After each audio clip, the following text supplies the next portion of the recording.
महाराष्ट्राचा सभागृह, ऐतिहासिक वास्तू, राजकीय वारसा, महाराष्ट्राचं प्रतिनिधित्व करणाऱ्या आमदारांची वास्तू आणि त्याही पलीकडे जाऊन महाराष्ट्राच्या 12 कोटी जनतेची प्रचंड अपेक्षा, आशा, आमचे स्वप्न पूर्ण होतील, शेतकऱ्याची कर्जमाफी जाहीर होईल, आमच्यासाठी योजना येतील, असं आशेनं ज्या वास्तूकडे महाराष्ट्र वर्षानुवर्ष पाहतो, अशी महाराष्ट्राची वास्तू म्हणजे महाराष्ट्राचं विधान भवन.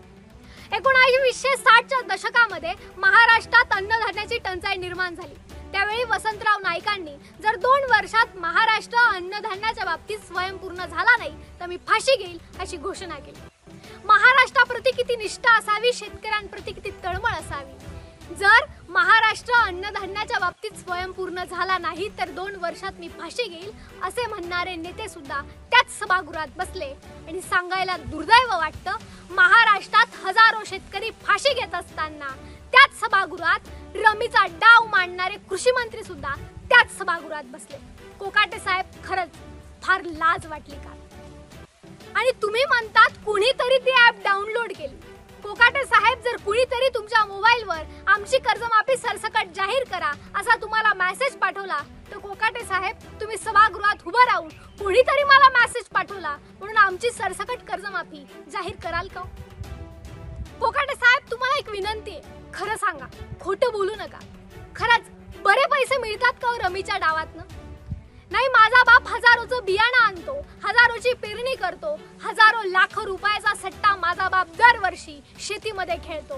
हाच सट्टा माझा बाप जेव्हा बाजारात विकायला घेऊन येतो ना, तेव्हा कोकाटे साहेब, तुम्ही माझ्या बापानं लावलेल्या सट्ट्याला जी किंमत देतात ना, ती पाहून, ती ऐकून माझ्या बापानं घाम गाळून उभा केलेला सट्ट्याची तुम्ही थट्टा करतायत असं वाटतं. कोकाटे साहेब, खरंच जर रमीच्या डावात बरे पैसे मिळत असतील ना तर माझ्या बापाला सांगा, कारण लाखोंचा, हजारोंचा सट्टा माझा बाप शेतीमध्ये रोज रोज हरतो. जर खरंच बरे पैसे मिळत असतील तर मीही माझ्या बापाला सांगते, कशाला ही ओसाडगावची पाटीलकी करताय, सोडून द्या आणि रमीचा डाव मांडा. आपले कृषी मंत्री खेळताय. मी तर म्हणते, तुम्हाला त्या क्षेत्रातलं एवढं ज्ञान असेल तर महाराष्ट्रातल्या तमाम शेतकऱ्यांसाठी एक रमीच्या डावाचं किंबहुना रमीचा खेळ कसा खेळावा आणि त्यातनं कसे पैसे वगैरे कमवावे यासाठी कृषी मंत्री साहेब एक शिबिरच का घेत नाही? महाराष्ट्राच्या भविष्यातल्या पिढीसाठी कृषी मंत्र्यांचं योगदान आमच्या स्मरणात तरी राहील. काल परवा सभागृहात हाणामारी झाली, काल तर रमीचा डावच झाला. आता योगेश कदम साहेबांनी सभागृहात मला दारूच्या दुकानाचा परवाना द्या एवढंच मागायचं राहिलं. कोकाटे साहेब, ते सभागृह आदरणीय वसंतराव नाईकांचं, ते सभागृह यशवंतराव चव्हाणांचं, ते सभागृह आर पाटलांचं, ते सभागृह आदरणीय गोपीनाथराव मुंडेंचं, ते सभागृह आदरणीय विलासराव देशमुखांचं, ते सभागृह आदरणीय शरद पवारांचं. ऐकायला जड वाटेल पण ते सभागृह 2 लाखांची शेतकऱ्यांची सरसकट कर्जमाफी करणाऱ्या सन्माननीय उद्धव बाळासाहेब ठाकरे यांचं. कोकाटे साहेब, रमीचा डाव तुम्ही खेळतायत, खरंच शिकवून टाका आमच्या बापांना.